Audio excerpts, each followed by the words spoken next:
Welcome to another video. In this video we are going to solve alternating groups 2 problem from the Leetcode. In this problem we will be given an array of numbers where each number represents a particular color. 0 represents red color and 1 represents blue color. And we have to find out how many continuous groups of size k can be formed in which all the colors are alternating. Let's consider this first example. Here they have given colors array and k as 3. And within this array, we have to consider this as a circular array. That means the last color will be adjacent to the first color. So we have to consider all the groups with a size 3 and we have to check whether those groups have alternating colors or not. Consider this highlighted first picture. Here we have considered index 0, 1 and 2. Here 1 is of blue color and the remaining colors are red colors. If we travel from this index to till this index, we get alternating colors. No two colors are repeating. And similarly, if we consider one more group as represented in the second picture, here also when we travel from this index to this index, we get alternating colors. So we have to find out how many alternating colors are present. In order to solve this problem, we can go through the array and we can keep count of whether alternating colors are present or not. Once we encounter same colors twice, that means we cannot include that group in any of those k-sized group. Whenever we consider a k-sized subarray, we have to make sure that there are no two colors which are adjacent to each other, no two same colors are adjacent to each other. We are going to implement this solution so that this explanation becomes a bit clear to you. The first thing that we are going to need is we are going to store a last color and I'm going to assign it to colors of 0. And I'm going to use a variable to keep a count of how many alternating colors that we have encountered till a particular index. And I'm going to initialize it to 1 because I'm going to consider this colors of 0 as a unique color and I'm going to initialize this count to 1. And finally we need alt groups count. So this is the variable which is going to hold our answer.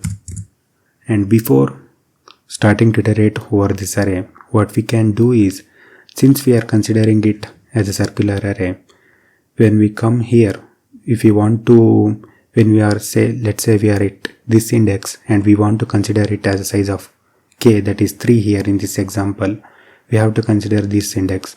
And when we are here, we have to consider these two elements because we have to consider it as a circular array.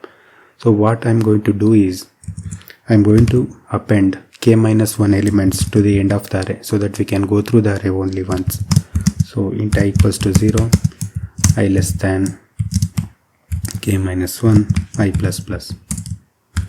And I'm going to push the elements at the end, colors dot push back colors of I. I'm doing this in order to avoid another for loop. And then we can start iterating from index 1 colors dot size I plus plus. And then we can check if colors of I is not equals to last color. If this is the case, then we got to know that we got a different color than what was present in the previous index. And at that time, we are going to increment this alt colors count by 1. If that is not the case, then we have to start counting it as a new color. And at that time, we will initialize this alt colors count variable to 1. And while doing this process, at every index we will check whether alt colors count is greater than or equals to k.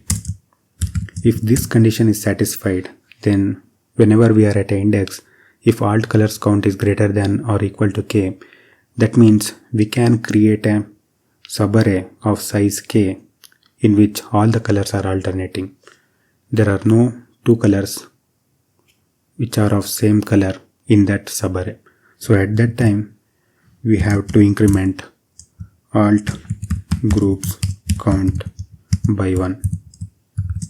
And finally, what we are going to do is we are going to update the last color to the color which is present at the current index.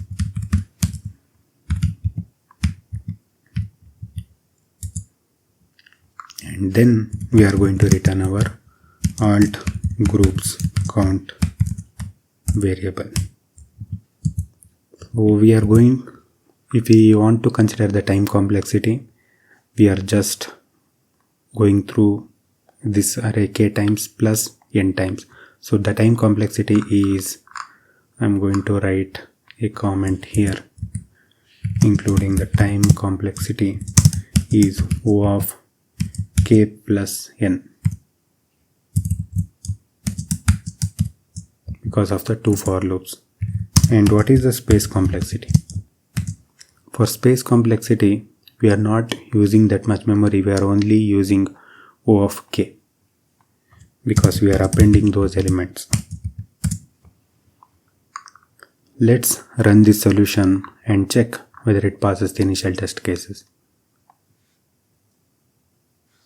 As you can see here, this is passing the initial test cases. Let's submit the solution and check whether it passes all the test cases or not.